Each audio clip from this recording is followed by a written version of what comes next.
I guess I'll start off by saying this. I'm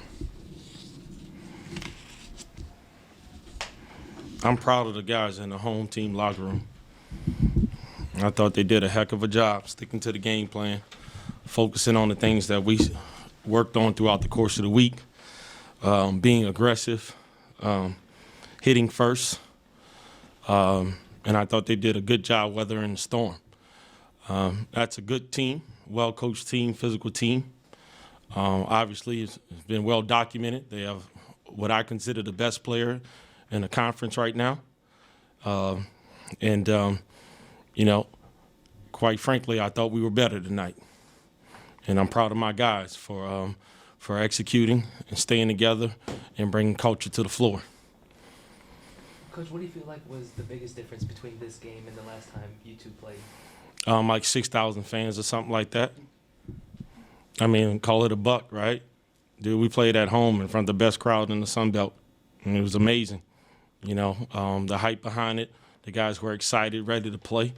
Obviously, you can tell by the way we kind of threw it all over early on and, you know, shot quick shots and got up and down, and we had to settle down.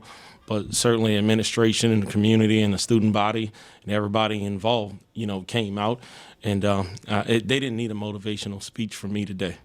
You know, they knew what it was. They knew what was in front of them, and they knew that these people came out to see them be their best selves. Coach, you saw the team start out very aggressive and do very well in the beginning of the game, and then they had to grind it out with a lot of fouls and a lot of free throws. What about the mindset do you attribute to this team being able to pull out the win besides the fans? Yeah, I just think it's we have senior leadership. You just kind of tweak it, and kind of redirect these guys. And I think that they can kind of get the train back on the track. And certainly you got to give the credit to, the guys on the bench, for not being negative, for being positive, coaches included, and then trusting that if we continue to pull the rope and nobody lets go of it, we'll be fine. TJ, everybody wants to be playing their best basketball end of February to March. I think I saw this 17 straight in February for this program. Why have you guys been able to do it? Yeah, I think it's a combination of a few things. Certainly we play a difficult style of basketball, and when we can get our newcomers to buy into it, they get better at it. They're not great defenders when they get here, but they turn out to be pretty good ones by the time they leave. That, and then also that we understand when it's winning time. This program was revitalized on defense, and we understand that at this point in time, there's not many people that still bought into defending, and this is the time we want to feast on. So we circle this time on the calendar. If you're going to get to March, you got to win February. Coach, you talked about going up against Norchad tonight. What were some of the things that y'all were able to do to slow him down defensively? Go at him on the offensive end. We wanted to hold him accountable. He's allowed to play too free.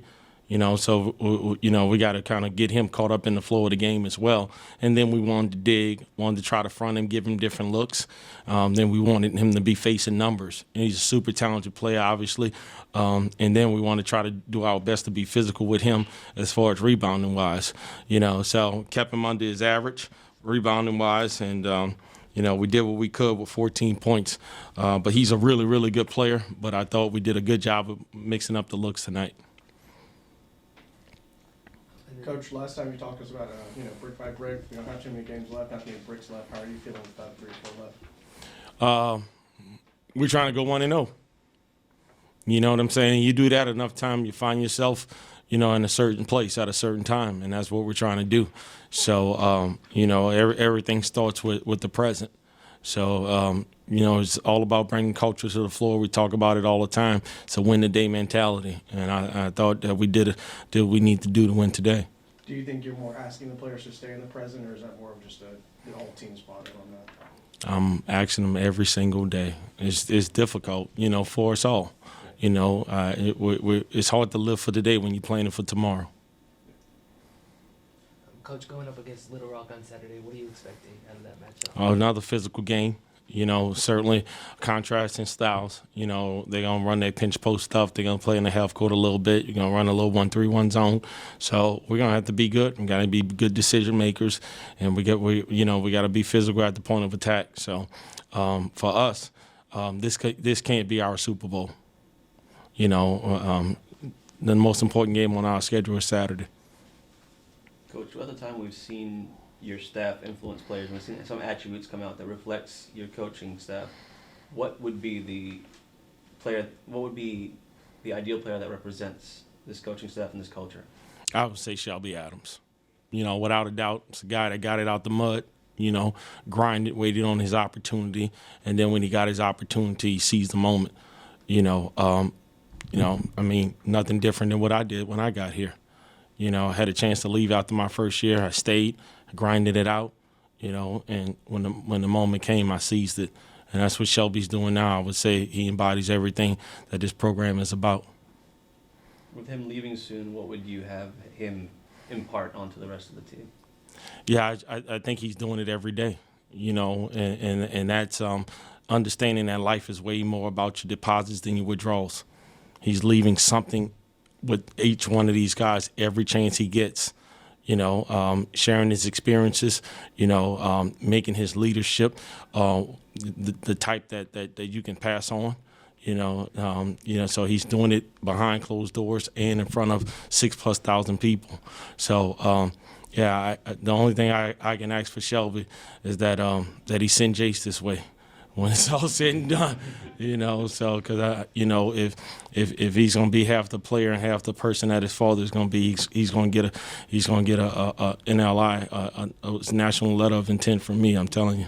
So When you have this veteran leadership, how close are you to the point where they kind of coach themselves? They get themselves ready. Like you said, you didn't have to say a word because all the people in here. But are you at that point, or how close are you to where they're kind of doing it themselves? we have those moments. I tell you one thing. I'm more so at the point to where if I say something and they say something, what they say trumps what I say. They're in the flow of it. They understand the game. We've built that amount of trust.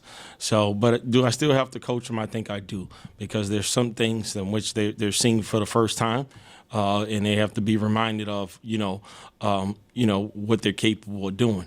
But when it comes down to it, within the flow of the game, if they feel something, then they go with it, and I trust them.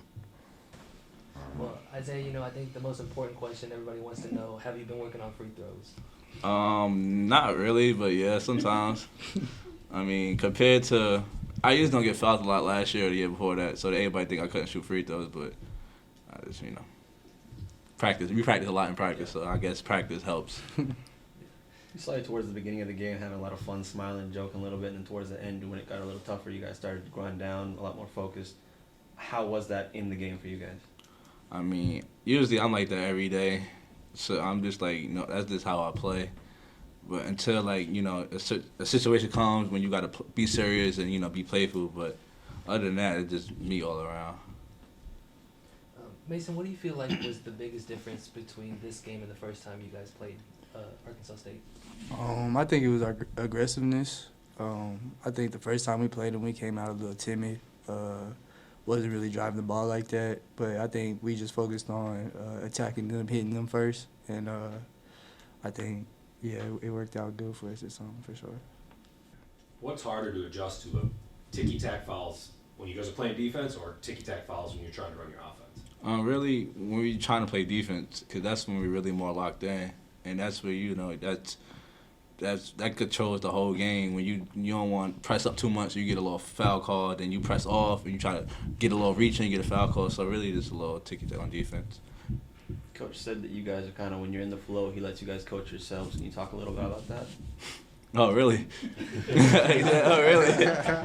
I mean, he really, he just trusts us. We've been here before, so he just, he allow us to run the plays he believed that will work. So that's a part of big trust. What about you, man? Yeah, TJ, Coach T really, he puts a lot of trust in us. He tells us all the time this is like a player-led program. So, I mean, we always listen to what he says, but a lot of times, he says, what we say kind of overruns what he says a lot of times. So, he does a good job of letting us be us.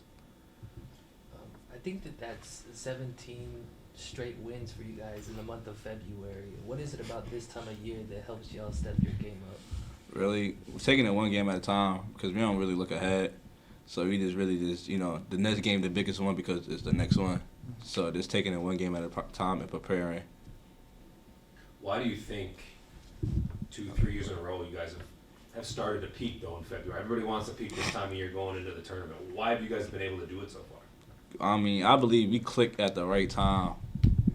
So it's really like the more connecting we get and the more film and preparation we use, that's the time that we come together in February most likely and just give our all.